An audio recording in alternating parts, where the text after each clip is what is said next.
آج کی اس press conference کا مقصد کراچی شہر کے امن کو خراب کرنے کے لیے اور مذہبی منافرت پھیلانے کے لیے ایک گروہ سرگرم ہوا ہے پچھلے چند مہینوں میں، اس کے بارے میں کچھ معلومات آپ سے شیئر کرنا تھی۔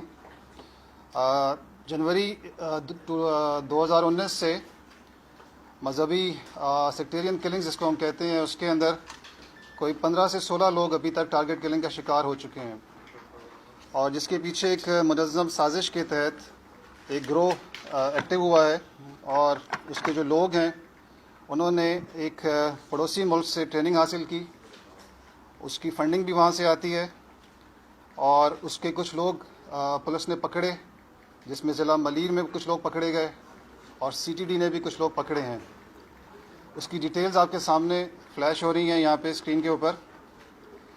اس میں جو اپریہنشنز ہوئی ہیں اس میں سید عمران زیدی جو فورن ٹرینڈ ہے، اور اس کے علاوہ وقار ہے، عباس، محتشم اور سید مطلوب حسین موسوی۔ اس کے علاوہ اس گروپ کے جو لوگ ہیں وہ ہم نے آپ کو انڈیکیٹ کر دی ہیں اسکرین پر۔ یہ ابھی تک مفرور ہیں اور تمام لا انفورسمنٹ ایجنسیز ان کے پیچھے کام کر رہی ہیں اور ان کو اریسٹ کرنے کی کوشش کی جا رہی ہے، اور جلد سے جلد ان کو اریسٹ کر لیا جائے گا جلد ہی۔ اس کی فردر ڈیٹیلز میں آپ کو بتاتا ہوں۔ نیکسٹ، اس میں محمد عباس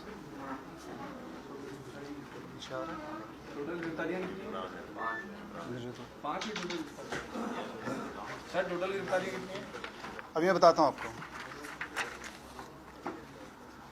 اس میں سید عمران حیدر زیدی عرف علی کے بارے میں بتاتا چلوں کہ انہوں نے 2015 اور 17 میں ایک پڑوسی ملک سے ٹریننگ حاصل کی، 25 دن وہاں پہ رہے، اور اس میں ان کو information gathering, weapon handling, explosive, surveillance, counter surveillance, profiling اور ریکی کی تربیت دی گئی، اور وہ وہاں کی جو نیشنل گارڈز ہیں انہوں نے ٹرین کیا ان کو۔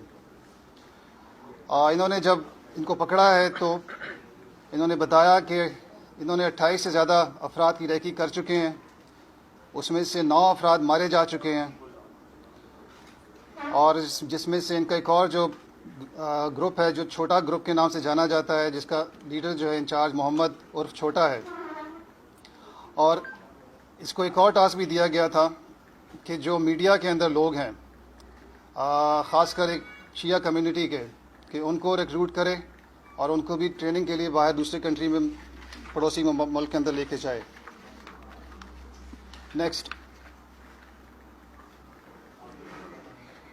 محمد عباس یہ جعفر طیار سوسائٹی کا ریزیڈنٹ ہے، اور یہ اسی عمران گروپ کا ڈیڈیکیٹڈ ممبر ہے۔ اس نے بھی ٹریننگ باہر سے حاصل کی، پڑوسی ملک سے، اور اس کی FIRs آپ کے سامنے دکھائی جا رہی ہیں۔ تیسرا حضرت وقار رضا ایلیس وکی، یہ فیڈرل بی ایریا کے رہائشی ہیں اور ایکٹیو ممبر ہیں پیام ولایت اسکاؤٹس کے، اور ان کا کام یہ تھا کہ شیعہ لڑکے جو ہیں، یوتھ، ان کو دوسری کنٹری میں لے کے جانا اور وہاں پہ ان کی ٹریننگ کرانا، اور یہ فنڈز بھی اکٹھا کرتے ہیں۔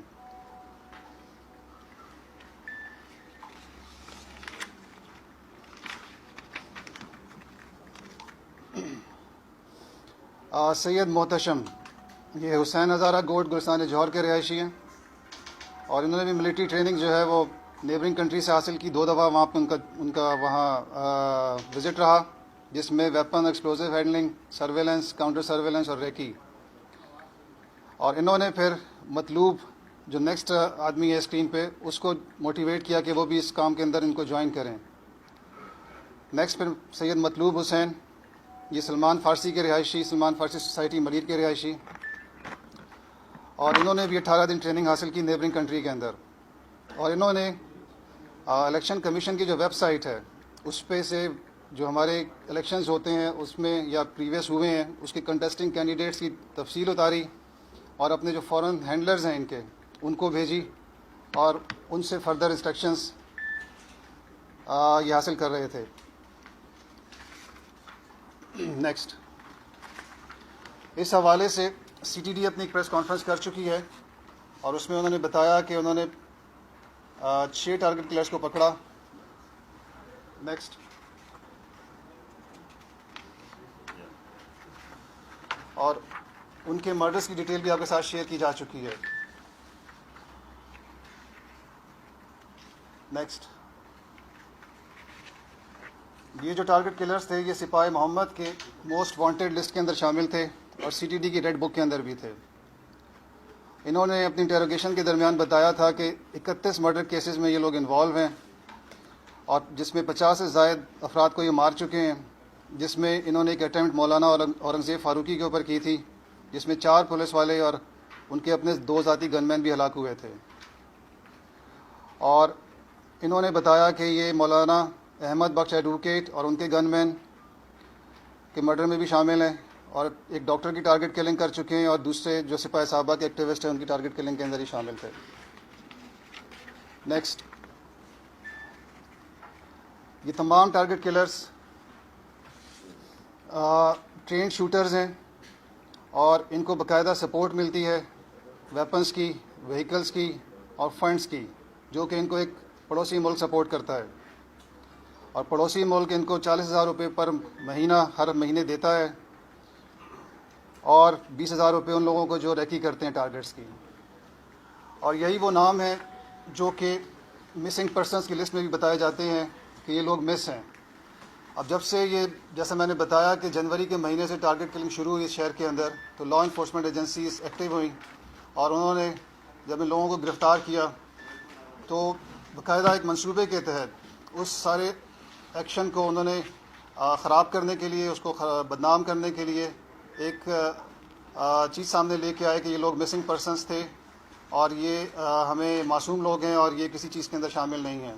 تو یہ آپ کے آج کی پریس کانفرنس کا مقصد بتانے کا یہ تھا کہ ان سے جو حاصل شدہ معلومات ہیں وہ یہ ہیں اور مزید اس لسٹ پہ کام بھی ہو رہا ہے اور اس لسٹ کے اندر جو بہت سارے موجودہ لوگ ہیں وہ اس خوف سے بھی چھپ گئے ہیں کہ کہیں ان کو بھی نہ پکڑا جائے اور جو ان کو کور دیا جا رہا ہے کوئی دھرنے کی شکل میں کسی اور شکل میں، تو یہ سارا سلسلہ ایک دوسرے سے جڑا ہوا ہے. تو اگین ہماری کوشش یہ ہے، لا انفورسمنٹ ایجنسیز کی کوشش یہ ہے کراچی کا شہر کا امن برقرار رکھا جائے. رمضان کا مہینہ شروع ہو رہا ہے، ہم نے کافی ان سے باتیں شیئر کی، ان کو بتایا بھی، یہ معلومات بھی ان سے شیئر کی جو وہاں پہ سرکردہ لوگ ہیں کہ یہ مختلف قسم کی چیزوں میں شامل ہیں اور ان کے کیسز مختلف کورٹس میں چل رہے ہیں اور یہ اس شہر کے امن کو خراب کرنا چاہتے ہیں. تو آپ لوگ مہربانی کر کے اس دھرنے کو ختم کر لیں.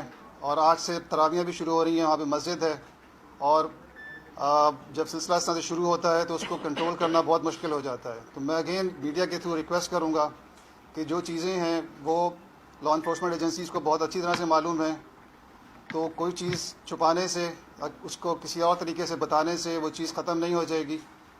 تو اس میں تمام میڈیا اور تمام لوگ جو ہیں وہ اس چیز کو لوگوں سے ریئلائز کروائیں کہ اپنے جو بھی پروٹیسٹ ہیں، جو بھی چیزیں ہیں اس کو قانون کے دائرے کے اندر رکھیں اور قانون نافذ کرنے والے ادارے جو بھی کام کر رہے ہیں وہ اپنا کام قانون کے تحت کر رہے ہیں اور جو چیزیں ہیں وہ میڈیا کے ساتھ اور عوام کے ساتھ شیئر کی جائیں گی، ان لوگوں کو کورٹ سے سامنے لایا جائے گا.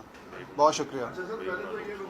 اور اس میں جو بے گناہ کچھ لوگ اگر پکڑے گئے تھے تو انیشیل انٹروگیشن کے بعد ان کو فوری طور پہ چھوڑ بھی دیا گیا تھا.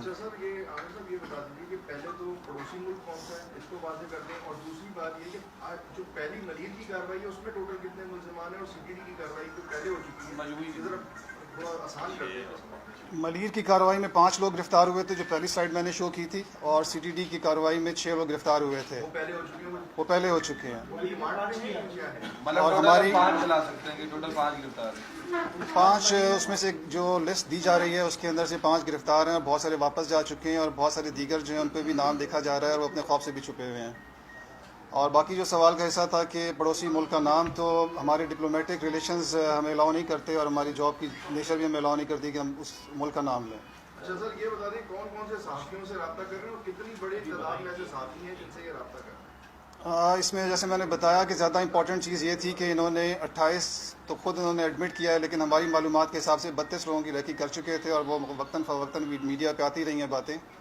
تو جو بھی سلسلہ چل رہا تھا اس شہر کو، امن کو خراب کرنے کے لیے بہت ایک منظم اور گھناؤنی سازش تھی اور یہ اگر اس کے لیے کوئی ان کو سپورٹ کر رہا ہے تو ہم ان کو پھر باور کرائیں گے کہ وہ اپنے کام سے ہٹ جائیں اور قانون نے اپنا راستہ لینا ہے اور اس میں کسی بھی رکاوٹ کو ہم قبول نہیں کریں گے. عامر فاروقی صاحب، پاکستان ہر پڑوسی ملک سے تعلقات بہتر کرنے کی کوشش کرتا ہے. آپ نے بھی یہی بات کی. افغانستان ملوث سے، ایران ملوث سے، بھارت ملوث سے.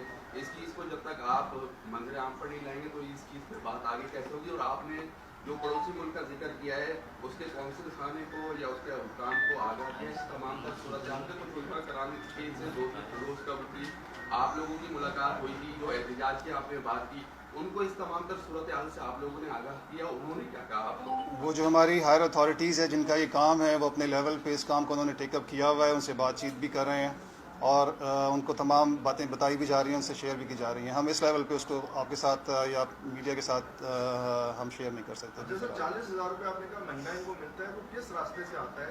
یہاں پہ ان کے ہینڈلر یہ تمام چیزیں ہماری معلومات میں ہیں. یہ کچھ کیش کی صورت میں ہینڈ ٹو ہینڈ جس کو کہتے ہیں کہ ہاتھ کے ذریعے لوگوں کے ذریعے آ جاتا ہے، اور کچھ جو ہے وہ اسی نام سے وہ فنڈز بھی اکٹھا کرتے ہیں جس کو اس کام کے لیے وہ یوز کرتے ہیں.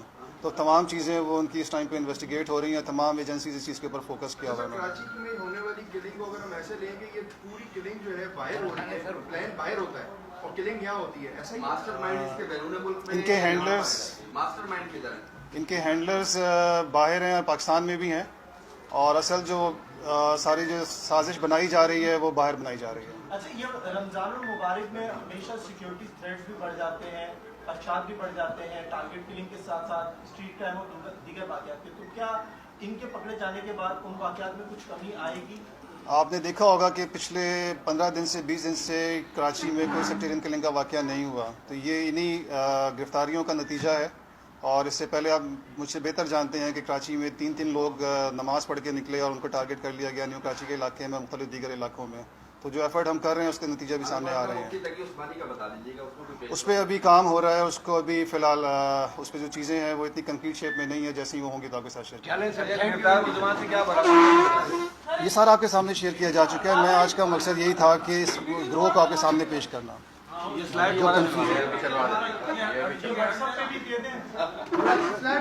یہ